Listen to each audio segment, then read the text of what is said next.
in that, what we just watched, he takes a question about the border, spends probably 70% of it talking about the best rallies. In it, he also has to bring up a pet hoax, at least as far as we know right now, about Haitian migrants eating pets. And he's not talking about, that's the other thing. Why do we have to do with the pets? Laken Riley. We all know Laken Riley's name. You could say that. You could bring up any legitimate case of migrant crime and you're not going to get interjected with the moderator saying, hey, actually, we talked to the city manager or whatever of Springfield, and that they say that's not true. It's like he took the worst decision possible in every single moment there. But most importantly, Harris got under his skin and got him to whiff the answer on the border whenever, did he even say border czar? I'm trying to think. I believe the moderator. I think one time he said it. The moderator instead is this one saying, Kamala, you were put in charge of the border. Trump, it's like complete incoherence. If you're watching that and you're a normal person who's genuinely concerned about immigration or the border or whatever, what did you get out of that? Yeah. And that's the question you have to ask here. Frame constantly. So we're talking about the border. Oh, no. We're going to make a little thing about rallies that you're going to take. And then, let's also talk about,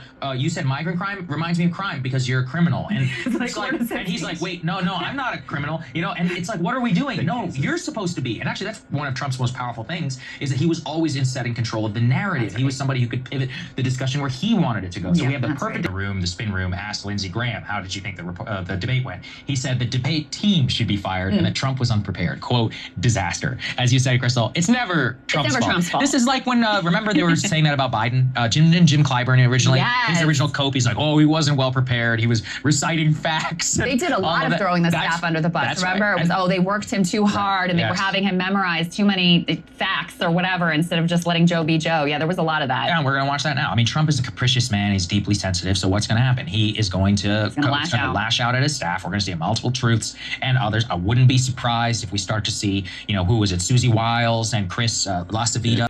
There's no other conservative in media right now that's going to be as honest as what you just heard there from Sagar, who is the right-leaning or right-wing host of the show. And I just want you to understand the significance of this. Breaking Points has definitely developed a right-leaning audience. In spite of their original mission of being bipartisan, having a good faith representation from the right and the left, right? In spite of that, for whatever reason, the show has attracted a very right-leaning audience, right? Such that anyone that has any strong left-wing perspectives is going to, more often than not, get aggressively attacked in the comment section. If you have a more sort of right-leaning perspective, not so much. You're more likely to get applauded, especially if you're supposedly a left-leaning host, right? If Ryan Grimm agrees or goes anywhere near or apologizes for anything on the right, he's going to get applause and, he's such a reasonable person, right? That's why a lot of people love that show with him and Emily, right? Because, he's just really a tool of the right on that show, right? She'll have a right-wing perspective and he'll just be quiet or have a passive, very soft sort of, kind of subtle, response, if he doesn't just simply nod his head and agree. But Crystal and Sagar, those are the ones who are the originators and they have the biggest contrast. And because of the right-leaning audience, Crystal gets attacked a lot. And whenever Sagar tells the truth about stuff, then he gets attacked, right? So I'm very curious to know what the comment section looks like on this video. I haven't looked at it yet, but I can imagine it probably is a disaster. But here's one thing I want you to realize. Even with all that being said, and the show leaning to the right, having disastrous coverage of the initial coverage of January 6th was disastrous, right? Just completely clueless, all right? I remember them talking about, it wasn't organized, and it was all just spontaneous. When these people were all over social media prior to the event talking about they're going to storm the Capitol. That was literally a trending hashtag, right? People were there with maps of the tunnels, and then in the investigation we found out they had all these weapons stockpiled, like all that kind of stuff. But, Breaking Point's, the liberal media, right? Horrible coverage of the DNC. The whole thing, Joe Biden embarrassed and humiliated and this and that and the DNC, whatever, right? That same show just had the right host, the conservative host, go in so hard on Donald Trump. Truth. Tell them the truth about Donald Trump. And I don't think there's anyone else in right-wing media that will tell the truth to their conservative audience, except for the amazing Lucas. I would wonder if he might end up being the opposite of Breaking Point in terms of, has he attracted a more left-leaning, maybe more center-left or centrist audience? Because I don't know that many conservatives could tolerate him telling so much truth about what's happening on the right. Generally, you tell the truth about what's happening on the right, you're not going to be very successful. Tucker Carlson tried it, and he was a failure, right? When he first tried to be honest, he was a failure. Nobody wanted to hear the truth. Then when he decided to go propaganda and just, the left, the Democrats, all of a sudden, they love him now.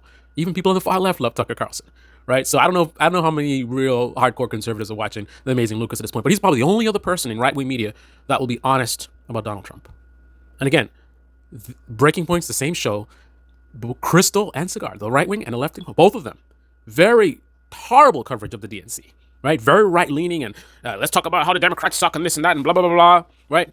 Don't really want to give, don't want to recognize any of the positives or successes of the DNC and what happened during that event. And I'm the person who's the independent voter. I'm pretty sure Crystal's a registered Democrat. I'm not a registered Democrat, never been a registered Democrat, right? And yet, I'm not the one who, on the DNC event, sitting there, humiliated, negative. I recognize it was a great success. I don't like Democrats. I think they're corrupt. I don't think Kamala Harris is really going to do much for the country other than be a stopgap. Tim Walz, he's got my attention, much like Bernie Sanders did. I'm not a Bernie guy, but Bernie Sanders got my attention. And now Tim Walz is the new Bernie Sanders in terms of my reaction to, right? I'm having a similar reaction to him as I did Bernie Sanders. We'll see where that goes, right? But I'm not a Democratic fan. I'm not a fan of the Democratic Party, right? But I'm a fan of truth. So I recognize that they did a good job with the DNC. Didn't get that from Breaking Points. But Donald Trump did so horribly that here the conservative host talking about how weak Donald Trump is, right? How easy he is to manipulate. These are facts. But no one else will have respect enough for their conservative audience to say those things. Ben Shapiro is not going to say it. Steven Crowder's not going to say it. Newsmax is not going to say it. Fox News is not going to say it. The Fox 5 are not going to say it. Tim Pool is not going to say it, right? Russell Brand is not going to say it. Jimmy Dore is not going to say it, right? What's the other guy? Who are the other clowns? Glenn Greenwald is not going to say it. Matt Taibbi is not going to say it. And I'm not saying that all these people are right-wingers. I would say that a majority of them say a lot of things that right-wingers would enjoy, not so much people on the left, right? I would say that this is a crew of very dishonest people who lack integrity. But regardless, this is the reality, right? This is one of the reasons why, as bad as Breaking Points has gotten, I still think that they are a very valuable part of our media landscape. Put aside the dishonest gimmick of, mainstream media this and we're going to be a new mainstream media. Like, that's nonsense. Left-wing media is far more toxic and dishonest than mainstream media. Mainstream media is bad, right? Like, let's say this is good journalism, right? Right? This is good journalism. So what do we have? We have mainstream media way down here, right? Compared to where they should be, right? This is mainstream media. And then we have independent media, right? With few exceptions, very rare exceptions, where you might have something in the range, somewhere in the range here, right? Not quite excellent journalism in terms of overall or consistently so, but certainly not horrible. So hovering close to what you get from mainstream media. Very rarely do you see this, but overwhelmingly, right, by the numbers, the average person who's doing independent media talking about the news, they're below the bar. Absolute trash, 100% propaganda. It's everyday Trump sucks or everyday Biden sucks. That's what they're doing, right? Only telling you about certain narratives that support a certain profitable rhetoric that they're pushing, right? I want to push that progressivism is the way to go, right? So I'm going to focus on everything positive about progressivism and then everything negative about conservatism. Or I'm going to do the flip. Liberals this, right? That's the reality. But put that aside, even with that being said, I don't know of any other show where in the same show, right, where you will have people that will call out progressives, call out liberal media, call out the left, call out the Democrats, call out AOC, right? The same channel that will call all these people out many times and do it in, I would say, on average, based on what I've seen, in a more or less good faith way, in my view, right? That same channel that will also rip into the right and conservatives and Donald Trump. And not just do that, having the conservative host be the one to do it, right? On a CNN, what you would have is the conservative will be a token conservative, right? So their job is to always sort of coddle the conservatives who might be watching, right? So even when their side is doing horribly bad, right, the liberal host will call it out. Oh man, look what the right did. Then the token conservative will be there and Biden did the same thing, right? That's what they will generally do, with exceptions. But here we have a situation where Donald Trump did very bad, and the conservative host acted as a conservative host, right? In terms of, I'm just a conservative host. I'm not a conservative propagandist. My job is not here to coddle conservatives. The person who represents my side did a horrible thing, horrible performance, and I'm going to tell the audience, even though they might not want to hear it, the truth, right? Unlike, again, the token conservative on CNN who might, no matter how bad it is, they still come back, well, right? With exceptions, but generally what they do, right? But of course, Tim Pool and Jimmy Dore don't have a regular person who represents the other side, right? As they rip into Democrats, there isn't someone who will counterbalance that with, ripping into the conservatives or Republicans, right? It's just leaning in on one side. Democrats suck, Democrats suck, Democrats suck, right? But breaking points, still, I think they used to do more than they used to, and I think they should do it more than they do. But they still have some level of integrity where you can get content like this. A good faith representation of, in terms of critiquing your side, right? Crystal certainly critiques her side a lot, but I think that's easier for her than it is for Sagar, right? For Crystal to critique her side to a right-leaning audience, I mean, she's going to get like, oh, Crystal, that was a great video, right? But with a right-leaning audience, for Sagar to go out there and say that Trump is weak, the truth, I got to give props to the guy. I don't agree with him on a lot of things, but I wish that this is how conservative media was, right? I wish this is how the GOP was in the way that he is in this video.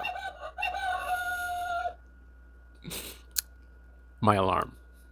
Something's in the backyard. Anyway, I wish that it was about having different ideologies and having disagreements. I think things should go this way. You think things should go the other way.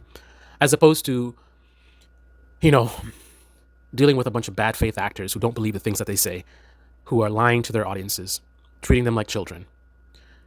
Trump does a bad debate performance, so I'm going to go and pretend like, oh, it was 3-on-1 and it was unfair and actually Trump won, right? Rather than saying, listen, Trump is garbage. And this is the reason why he shouldn't be president. This is why he should not be our candidate, right? We need a candidate that has competence, a candidate that will prioritize winning as opposed to bragging about his crowd sizes, right? A candidate that will actually prepare for a debate that, in their words, could have, major consequences for the country. Losing this election, according to Trump, will be devastating for the country. But yet, he didn't even prepare for the debate, which could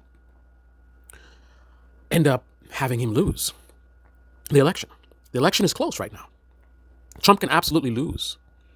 He's so unserious, so just incompetent, that knowing the stakes are so high, as he claims, not even competent enough to come prepared for a debate where it could actually affect his ability to win. So a conservative with integrity in the media would have never propped him up, would have attacked him, would have called him out, would have tried to get the audience to realize the dangers of Trump. Because if they really believe in conservative values, they wouldn't want to be pushing a candidate like this that puts them at risk of losing to the Liberal Party, right? Which pushes the country in the opposite direction of what a conservative would want. If I'm a real conservative and I want the country to go in a conservative direction, I would want to support and prop up the best chance that we have of winning. So I would want to be nowhere near Trump, a guy who would go to a debate like this unprepared. But conservative media has become just so toxic. Independent media is very toxic, but right-wing media by far, oh my goodness. It's all about money, anything for views, anything for engagement, even at the expense of their audience and the country. This is the Debate Me channel. Debate me in the comment section below. Click on the like button, subscribe, smash that bell. Be well.